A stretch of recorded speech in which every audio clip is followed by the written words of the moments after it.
अस्सलाम वालेकुम नाज़रीन, मां आहियां शुएब अली उमरानी ऐं तव्हां ॾिसी रहिया आहियो BR टाइम न्यूज़।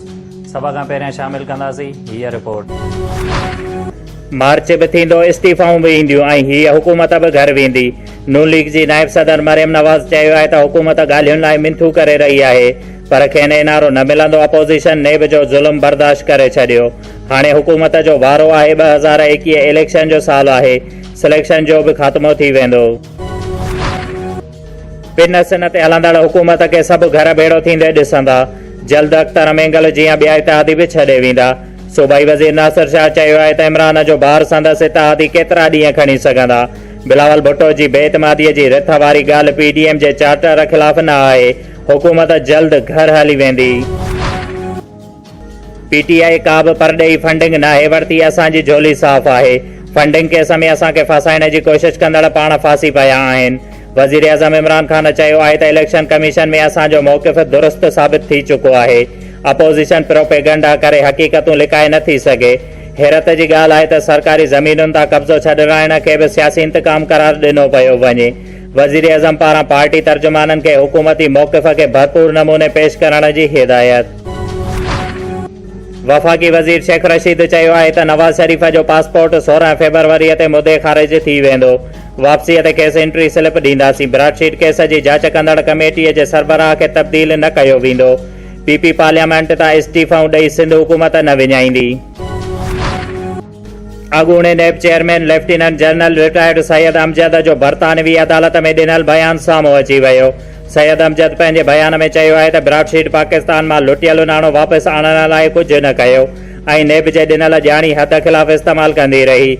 हुन वधीक चयो त ब्रॉडशीट सां मुआहिदो लाॻापियल वज़ारतुनि जी मंज़ूरीअ खां सवाइ कयो वियो।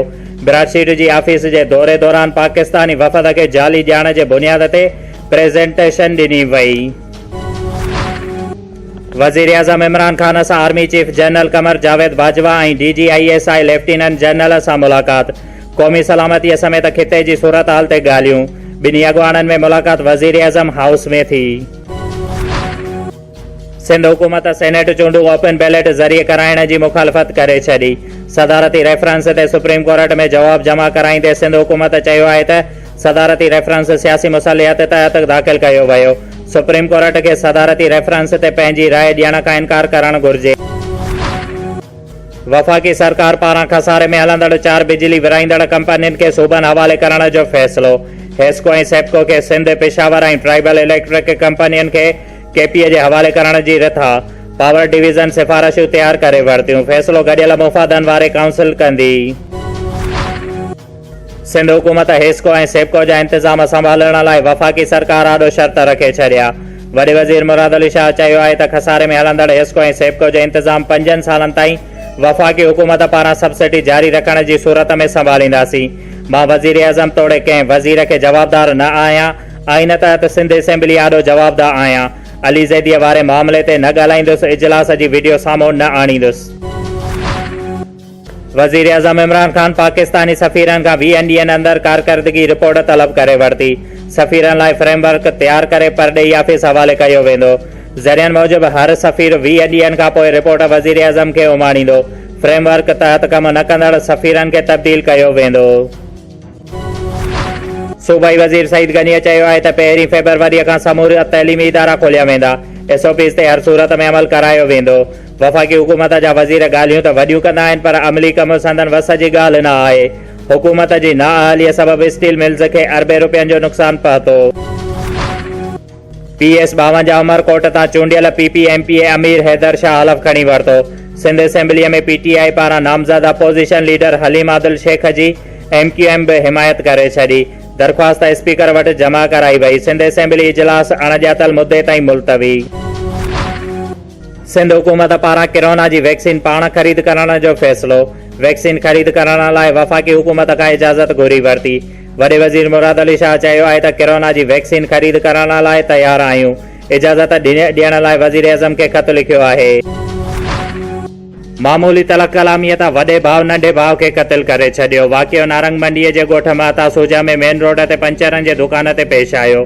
ॿई भाइर पंचर जे दुकान ते गॾु कमु कंदा हुया। पंचर लॻाइण ते मामूली ॻाल्हि तां जहिड़ो थियो, जंहिं ते वॾे भाउ केसर नंढे भाउ नासिर खे कुहाड़ियुनि जा वार करे क़त्ल करे छॾियो। नासिर मौक़े ते फ़ौत, जॾहिं त इलाइक़े जी पुलिस जवाबदार खे क़त्ल में इस्तेमाल थींदड़ कुहाड़ीअ समेत गिरफ़्तार करे वरितो।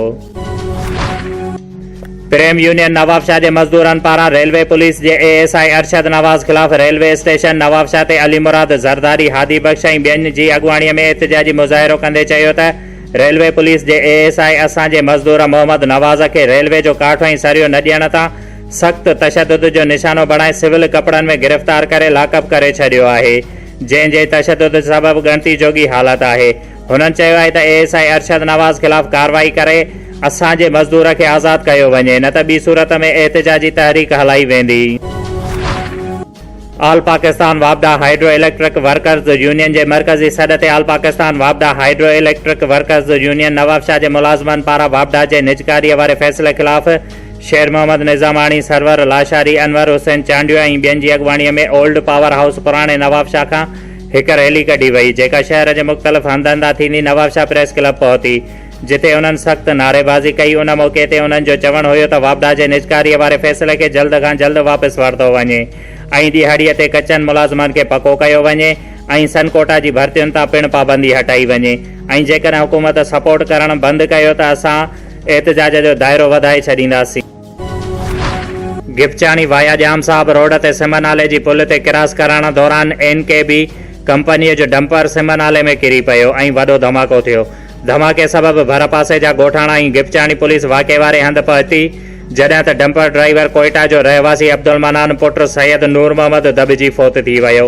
ॻोठाणनि जी कोशिश बावजूदि डंपर में फाथल लाश 14 कलाकनि ताईं न निकिरी सघियो, जॾहिं त ज़िले नवाबशाह जी इंतिज़ामिया 12 कलाकनि बैदि वाक़े वारे हंधि पहुती।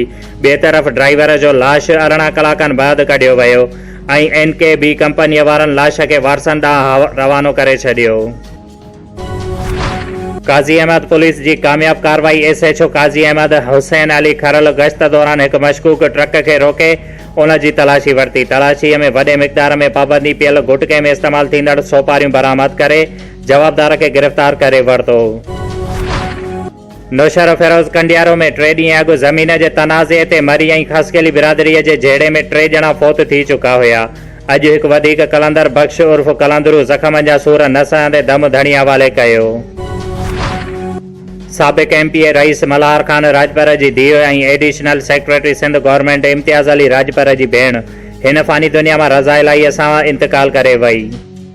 शोएब अली उमराणीअ खे ॾींदा इजाज़त। वधीक ख़बरुनि ऐं अपडेट्स लाइ ॾिसंदा रहो BR टाइम न्यूज़।